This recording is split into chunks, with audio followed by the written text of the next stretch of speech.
As we saw in the last video, on the chariot card we see the symbol of a spinning top depicted on the shield between the sphinxes representing the male and female twin souls. This spinning top is representing the vortex created by the upper and lower energetic forces merging in the middle at the ethereal heart. The winged disc on top of the shield is representing our conscious connection to the divine, transmuted through the sun, also connected to the third eye vortex, and the wings are representing the ethereal. The spinning top is also featured in Judaism as an important symbol connected to the 8-day Festival of Lights. This spinning top is called a dreidel and has letter symbols inscribed on 4 sides: Nun, Gimel, Hey, and Shin. These symbols are depicting the energetic and ethereal connection within each soul to God consciousness. Each letter symbolically interlocks with the other, and together they create the ethereal vortex between the souls and God. In the electric universe model, they have proven that the sun could actually be powered externally, and in 1972, Ralph Jurgens wrote, "The known characteristics of the interplanetary medium suggest not only that the sun and the planets are electrically charged, but that the sun itself is the focus of a cosmic electric discharge, the probable source of all its radiant energy." Researcher and electrical engineer Eric Dollard posits that not only is the sun powered externally, but in the middle it contains a black hole. So it seems alternative modern scientists that have had the courage to move outside of the confines of establishment science are now confirming what Hermetics and the ancients already knew thousands of years ago. The universe is electric, and so are we. So let us look in more detail to the symbols on the dreidel. First we have Nun. Nun is connected to the Hebrew word for snake, and snake in Aramaic is Nun. Nun is also one of the 7 letters which receive a special crown when relaying the Torah. And let us not forget, the Torah in its truest form is symbolic for the words of God. So we see that within this word and symbol Nun, we have a connection to the snake and wisdom.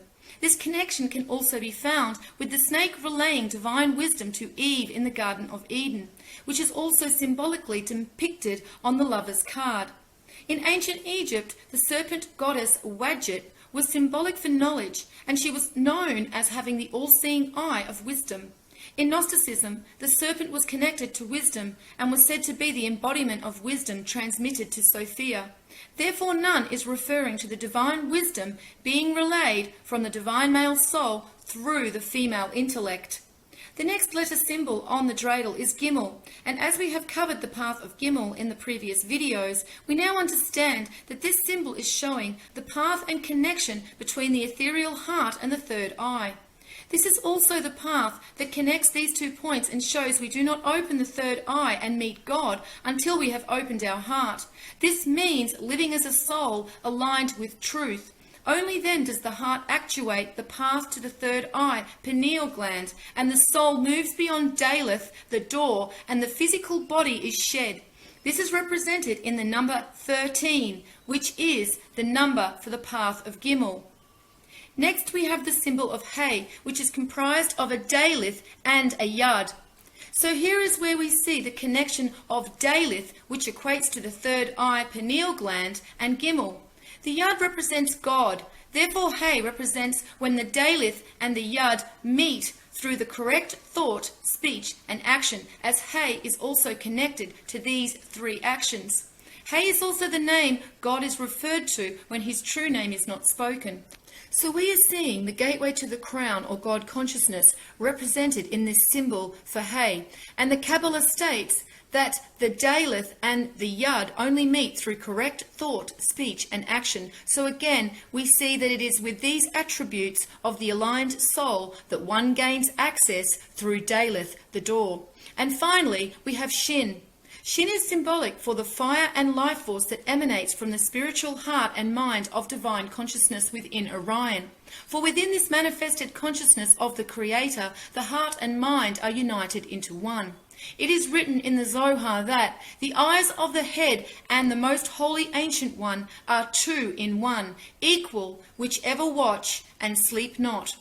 In Kabbalah, the 3 lines of the shin are also interpreted as intellect, emotion, and kesser, which is related to will. When the shin is represented as kesser, symbolic for will or mental projection, it states that 620 rays of light are imparted to the world through the 3 channels of the shin. However, these 3 lines of shin are also symbolic for the Trinity, as Kabbalists use the letter shin to signify the Trinity of the first 3 Sephiroth on the Tree of Life: Ketha, Chokmah, and Binah.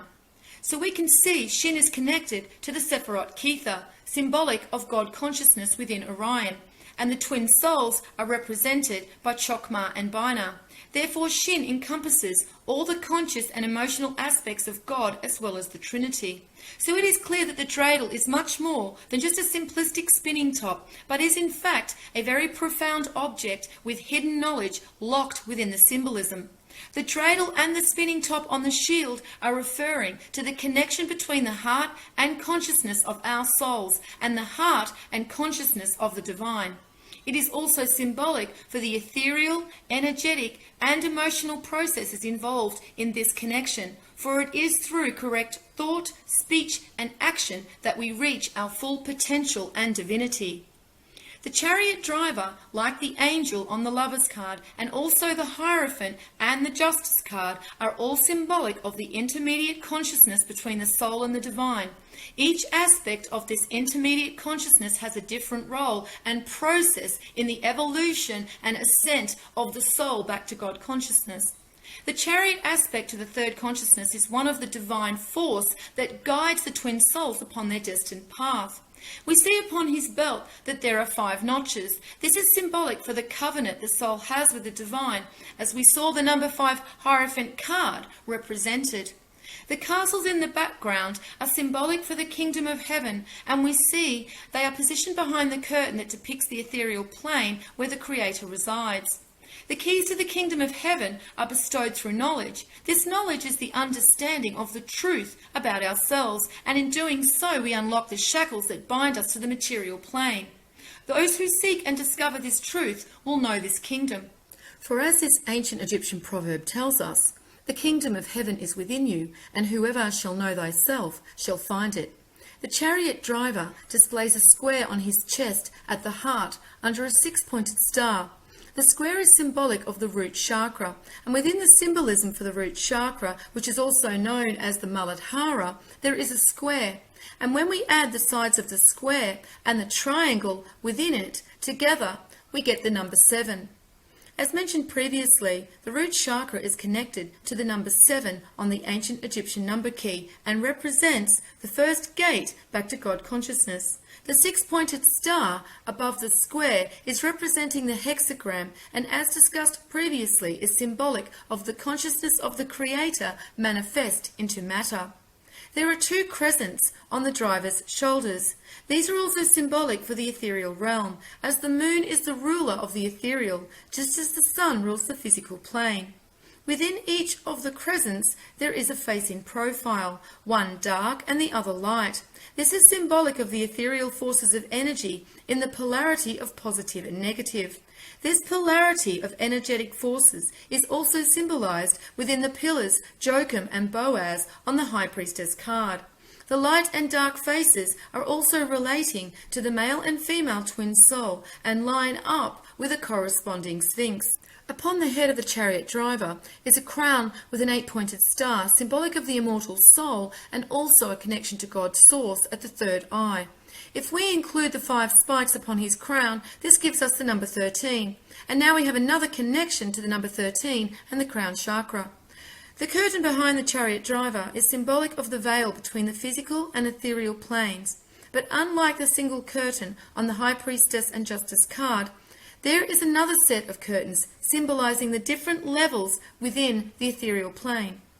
As we have discussed in previous videos, there exists an ethereal plane and physical plane which our souls move between throughout our incarnations. However, there are many layers within this ethereal plane, and each plane becomes more refined as the ascent through these planes nears God consciousness. In Kabbalah, these different levels are called Ein, the vacuum of pure spirit, Ein Sof, the limitless and boundless, and Ein Sof, Aura, the limitless light. These levels can also be related to the density of matter as it transmutes from the mental creation of God consciousness to be eventually manifest onto the physical plane as matter. On the Kabbalah tree of life, the ethereal body equating to the chariot card is symbolized in the tetrahedron, encompassing the Trinity at the bottom of the tree. Christians refer to this tetrahedron symbol as the shield of the Trinity, and it can be found throughout their religious art symbolism. On the Kabbalah tree of life, this bottom tetrahedron is relating to each twin soul that is manifest from Kether as the Trinity and is now in an ascent back up through the 7 gates to God consciousness to be crowned at Kether. The Kabbalah tetrahedron is also a number 7, for if we add all the parts in the Sephirot together, we get 34. 3 and 4 equate to 7. We can also see that all the parts of the soul as the Trinity are represented in each of the Sephirot on the tetrahedron. Sephirot number 8, Hod, represents the male and is directly connected to the Sephirot Gevurah. Hod is ruled by Mercury, the Roman god of wisdom, messages, communication, and prophecy. He was also a guide for souls to the underworld, so we see a connection to the ethereal here too. Mercury is also directly related to Hermes, and they are both symbolically depicted with winged heels and the caduceus.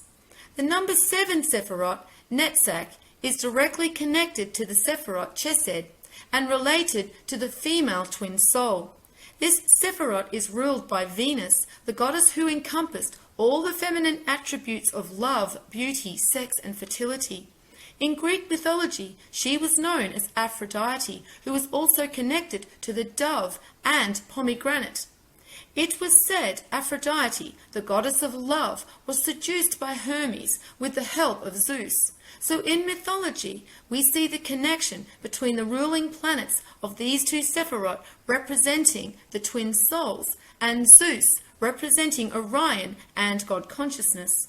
The bottom Sephirot is number 10, Malkuth, and is ruled by the Sun Cross.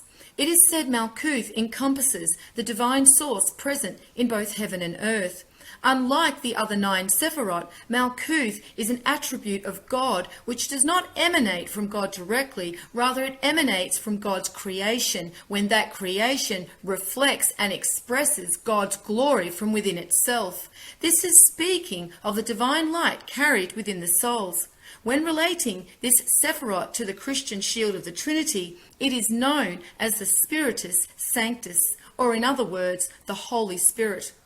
In the middle of Hod, Netzach, and Malkuth is number 9, Yesod, symbolic for the Divine Trinity. In Christian Kabbalah, they say Yesod is the translating of spiritual concepts into actions that unite us with God. Yesod is also ruled by the moon, for the moon represents the ethereal and the creation forces of the female. On the shield of the Trinity, Christians refer to this part of the shield as the third person of the Holy Trinity, for it is connected to the Holy Spirit and is said to be responsible for the powers of communication and being the symbol of human to God union. The Holy Spirit is responsible for enacting the contact with Abraham and God, and in Christian Kabbalah, Yesod is known as the symbol for the covenant between Abraham and God and their pact. So we can see the connection between Malkuth, the Holy Spirit, and Yesod, the Divine Trinity, and the reunification of the souls with the divine. The path of Tau connects the infinite cycle of the 10 to the divine number of 9.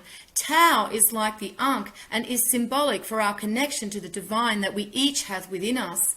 It is the undefinable spark that illuminates the divinity within us when the light of Orion returns. This illumination of the Christ within us is also symbolized by Jesus being crucified on the path of Tau in this first attested version of the shield of the Trinity. Psalms 82:5 says, "They know not, neither will they understand. They walk on in darkness. All the foundations of the earth are out of course." Psalms 82:6, "I have said, ye are gods, and all of you are children of the Most High." The next video, we will look at the twin soul's illumination and descent back to God consciousness.